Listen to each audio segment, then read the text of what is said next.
皆さんこんにちは。ギターカブトです。今年もやってきましたサウンドメッセ2026。世界中の名器が集まるこの場所で、私はこの日自分の価値観を揺さぶられる経験をしました。正直に言います。あるブランドのギターに度肝を抜かれました。でもその衝撃があるからこそ、改めて日本のギターメーカーに、そして皆さんに伝えたい思いがあります。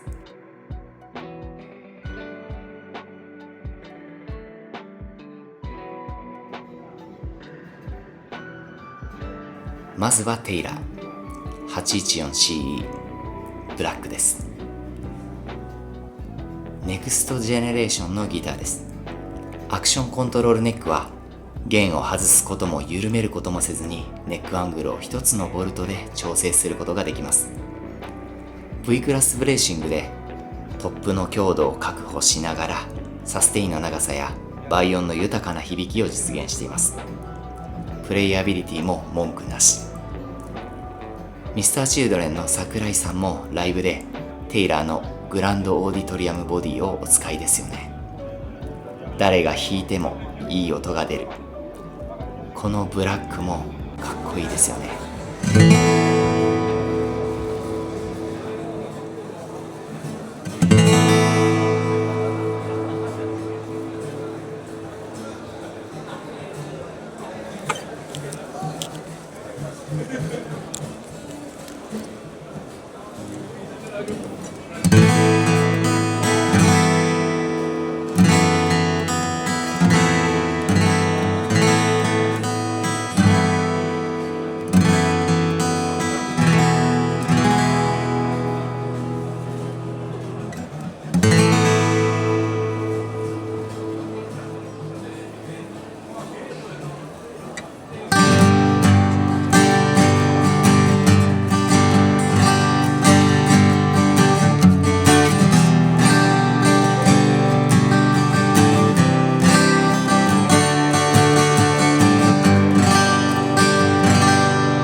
続いてアメリカギター対決、ギルド D50。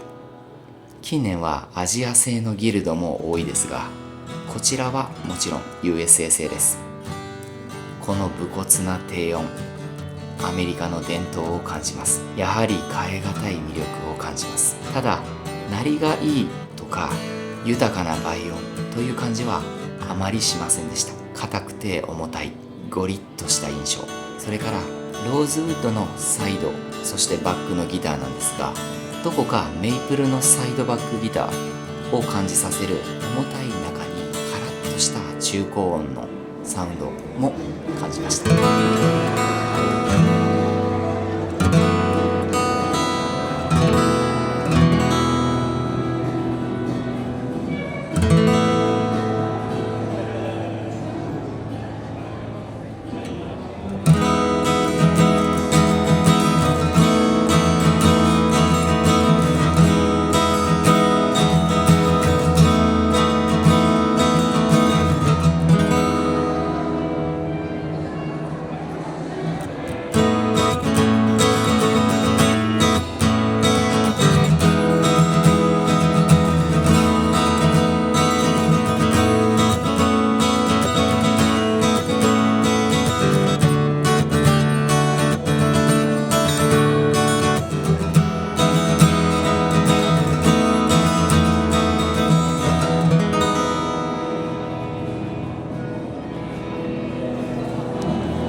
安い価格帯です。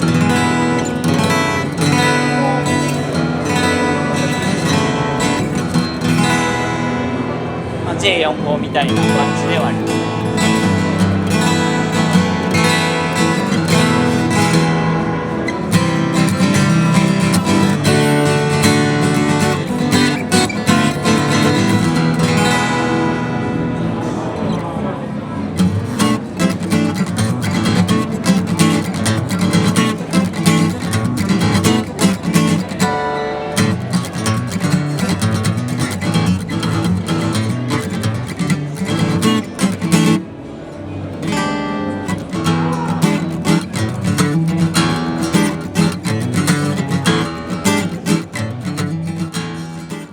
このようなアメリカンギターの王道ブランドの安定感を感じながら、こちらのギターを発見しました。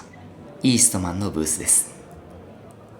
まず目に飛び込んできたのが、こちらのローズウッドのサイドバックが美しいサザンジャンボタイプのギターです。今回一番の衝撃がこれです。イーストマン、正直ここまで来ているのかと絶句しました。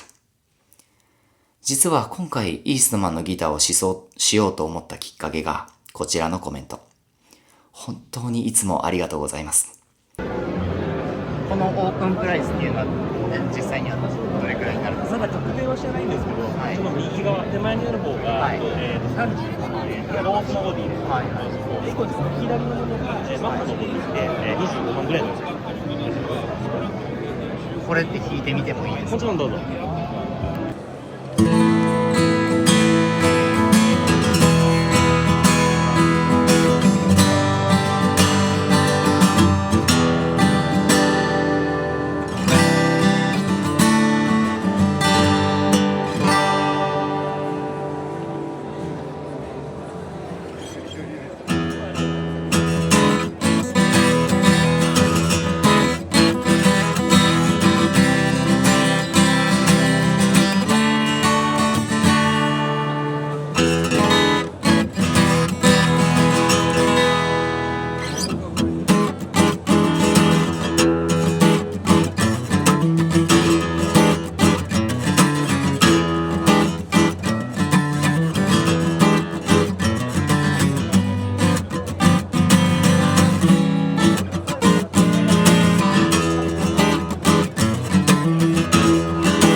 いかがでしょうか。ローズウッド特有の重厚なレンジがありながら、サザンジャンボらしい泥臭さも同居している。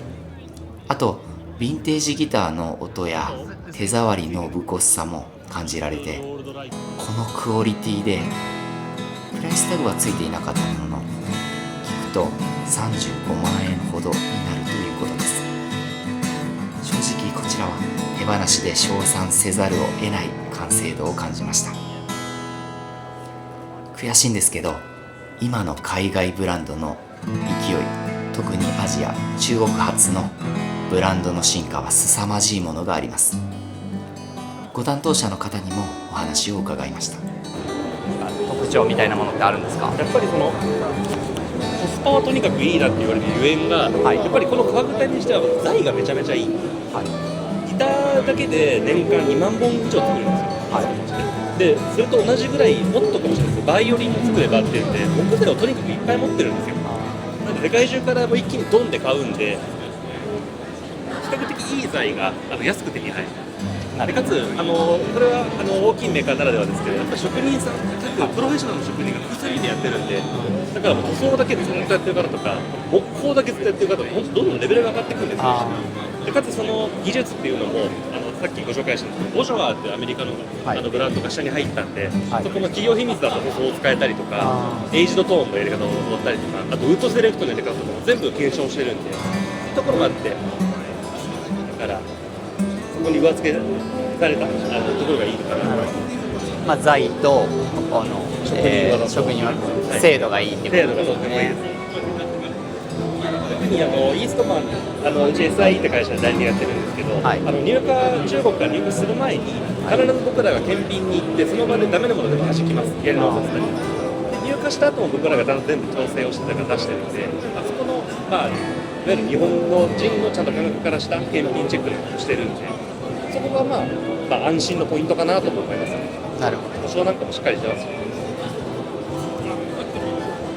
ありがとうございます。こちらこそです。親切に対応していただきありがとうございました。そんな中会場で見つけたのがこのお箸。長野県伊那市高遠のルシア内田光弘氏の奥様浅見さんが作るギターの端材で作るお箸。ギターになれなかった端材がこうして形を変えて愛される。素材を慈しむ日本らしい精神を感じるのと私が毎年のように訪れる長野県への憧れと親近感が入り混じってお声をかけさせていただきました。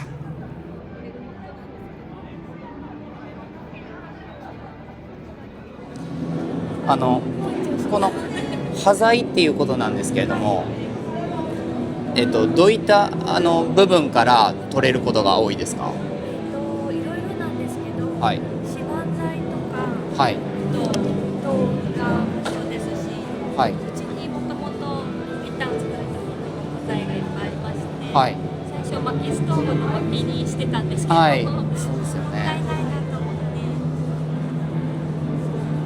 教わって作るようになりました。トップ材とかバック材だともっと薄いような気がするんですけど、そうですね。指板だとなんかちょうどぐらいかな、ちょうどかちょっと分厚いぐらいかなと思うんですけど、ネック材とかいろいろ。ネック、そうですよね。これなんかはもうコマ材、はいブリッジによく使うはい。木工って言っているメキシカンローズウッドとそうなんですね。確かにローズウッドっぽい模様がしますね。あと印泥のこういう飾りの割と余るというか。はいそうですね。それもすごい印泥に使われてる。そうですよね。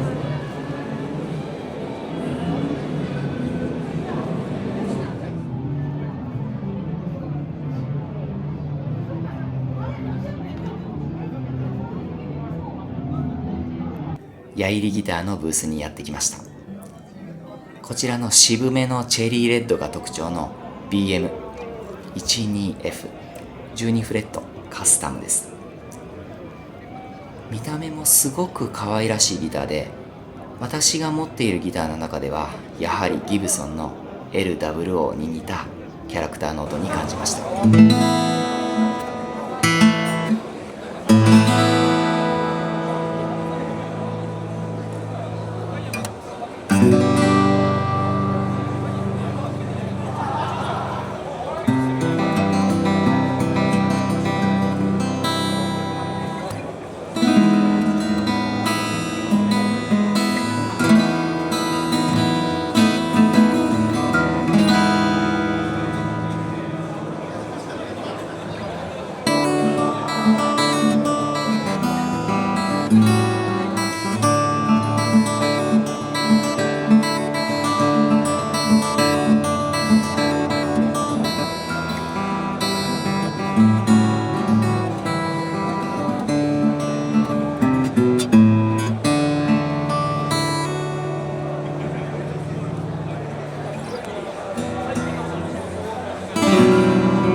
程よくカットされたローとミドル、カシャッポコッと鳴るサウンドはこの大きさのギターならではですよね。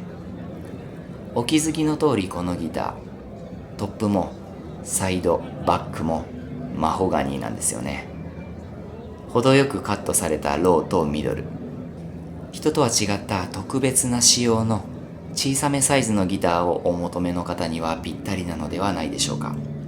していただいてもよろしいですか。和紙、和紙を練り込んで入れた印泥ですね。小池さんならではの装飾になります。その和紙を入れるとどういった効果が出こういっるんですか。たキラキラした見た目の話なんですけど、はい。こういった見た目になりますよ。普通の印泥とはちょっと違った、これが普通のアバロンです。はい。違いますよね。雰囲気というか。確かにそうですね。このなんか砕かれたような感じにも見えます。そうです。これはまあ砕いたものではあるんですかね。こちらの部分は。砕いたわけではないと思うんですよね。作ってるところを見たことがない。本人に聞いたらそんな感じでなるほど。やってる。最近去年も確かこういう装飾やってたんですけど、最近止まってるって言ったらおかしいですけど、よく使ってる。耐久性だとかその特には関係はないけれども、見た目こののちょっと落ち着いた感じにはなったりするんですね。ここまでギラギラしないっていう。でも手のかかることですよね。そうですね。まあ LINE ではわかんないですけど、LINE の方では多分受け付けてないと思うんですけど、多分。ありがとうございます。はい。お次はヤマハのブースです。せっかく手に取ることができる機械なので、昨年から気になっていた LL56 を弾かせていただきました。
ガヤガヤした会場なので、思想している間はギターの音がどこかに吸い取られてしまっているような感覚がしていたんですが、この膝の部分に取り付けた DJI マイク3というマイクで集音した音を聞くと安定したきらびやかさを感じます。でもトップの振動は割と控えめでかっちりとした印象を受けていて、アメリカ系のギターとはやっぱり違う設計思想を感じました。もう少し静かな環境で好みの弦を張って分析してみたいですね。ネックの作りも強度を高めるためなのか複雑な作りとなっています。さらに FG9RX です。これもフラッグシップモデルですよね。精度が高く組み上げられているという印象で、ピッキングの入力の強弱をしっかりと音量に反映してくれる印象でした。ポジションマークの組木細工やヒールキャップの FG のロゴなんかも職人技が宿るという感じで恐れ入りながら弾かせていただきました。この美しいアディロンダックスプルースの大きな木目、それからインディアンローズウッドの木目も美しいですよね。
イーストマンの衝撃を受けた後で改めてヤマハやヤイリを弾きました。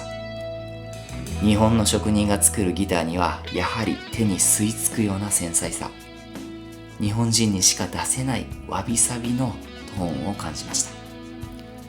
また先日公開した私の動画、弦を緩めるかを取り上げた動画でもヤマハとヤイリのギターの耐久性の高さについて多くのコメントをいただきました。日本という高温多湿な国の中で長期間にわたってネックやトップが変形せずに安定するという実績は強い信頼性を示すものになるのではないでしょうか。安くていい音がする、それからプレイアビリティも良好というギターは今の時代当たり前になってきました。それを超えてくる付加価値がこれからは必要になってくると思います。ヤイリギターのように工場見学で工程を丁寧に説明して作り手の顔や魂が見えるようなギター作りをしていると、より特別なものを持っているという感情が芽生えます。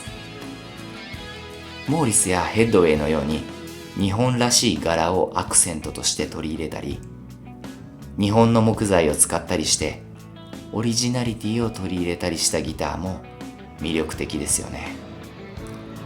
今回ブースデモと重なってしまってモーリスのギターは弾けなかったんですが、昨年9月の信州ギター祭りではモーリスとヘッドウェイのアコースティックギターを試奏させていただきました。また個人ルシア系のギターも弾きたいなと思ってブースの周りをうろちょろして伺ってみたんですが、私には敷居が高く感じられて萎縮してしまって弾くことができませんでした。申し訳ありません。もうちょっとメンタルを鍛えたいと思っています。